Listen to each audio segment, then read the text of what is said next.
নমস্কার বন্ধুরা, আশা করি ভালো আছো, সুস্থ আছো। আজকে চলে এসেছি মুগ পাকন পিঠা রেসিপি নিয়ে।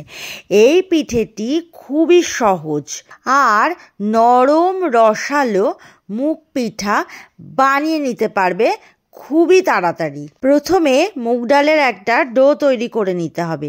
তার জন্য আমি 200 গ্রাম মুগ ডাল নিয়েছি।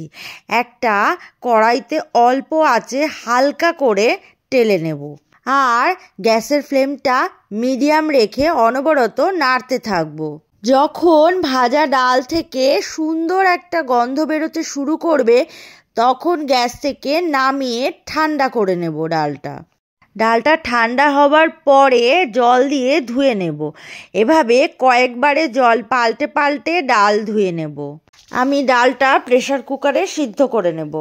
একটা প্রেসার কুকারে ডালগুলো নিয়ে তার মধ্যে 1 গ্লাস জাল করা দুধ দিয়ে দিচ্ছি আর 1 কাপ মতো জল দিয়েছিলাম। এবারে এর মধ্যে অল্প নুন দিয়ে দিচ্ছি, একটু নেড়ে চেড়ে মিশিয়ে নিচ্ছি। তারপরে গ্যাসের ফ্লেমটা একদম কম করে ডাল সিদ্ধ করে নেব। 2 সিটি আসলে নামিয়ে নেব। এই পিঠাটা বানানোর জন্য ডাল খুব ভালোভাবে সিদ্ধ হতে হবে। ডালটা একেবারে সিদ্ধ হয়ে গেছে। এই যে দেখো, দুধ আর জল পুরোটা টেনে নিয়েছে। এখন গ্যাসে একটা কড়াই বসিয়ে তার মধ্যে সিদ্ধ করা ডালটা দিয়ে দিলাম আর 1 কাপ চালের গুঁড়ো দিচ্ছি আর 1 কাপ ময়দা দিয়ে দেব। খুব ভালোভাবে মিশিয়ে নিচ্ছি। এখানে আমি একটা নরমভাবেই মেখে নেব। 5 মিনিট জাল দিয়ে দিচ্ছি। 5 মিনিট জাল দেওয়ার পর আরও 5 মিনিট ঢাকা দিয়ে রেখে দেব। এইভাবে একটু সময় নিয়ে সমস্ত উপকরণ মিশিয়ে নেব আর একটা কাই তৈরি করে নিলাম। এখন গ্যাস থেকে নামিয়ে ঠান্ডা করে নেব। খুব ভালোভাবে মেখে নেব আর খুব ভালোভাবে মিশিয়ে নিচ্ছি।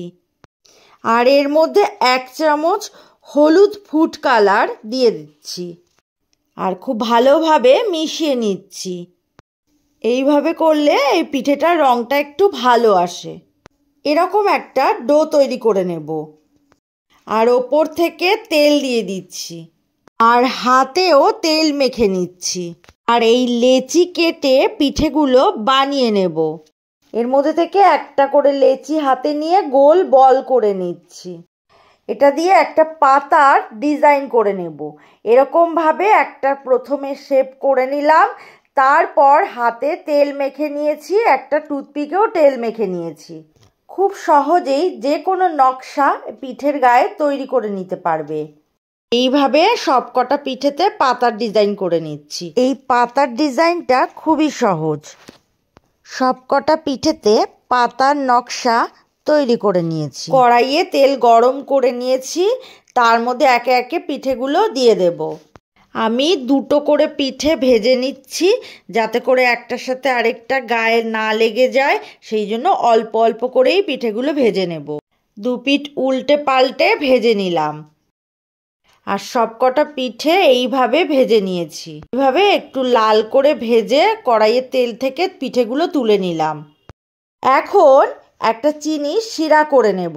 তার জন্য গ্যাসে কড়াই বসিয়ে দিয়েছি আর 1 কাপ চিনি দিয়ে দিলাম আর 1/2 কাপ জল দিয়ে দিলাম আর ফ্লেভারের জন্য 2টো এলাচ ফাটিয়ে দিয়ে দিলাম আর খেজুর গুড় দিয়ে দিলাম।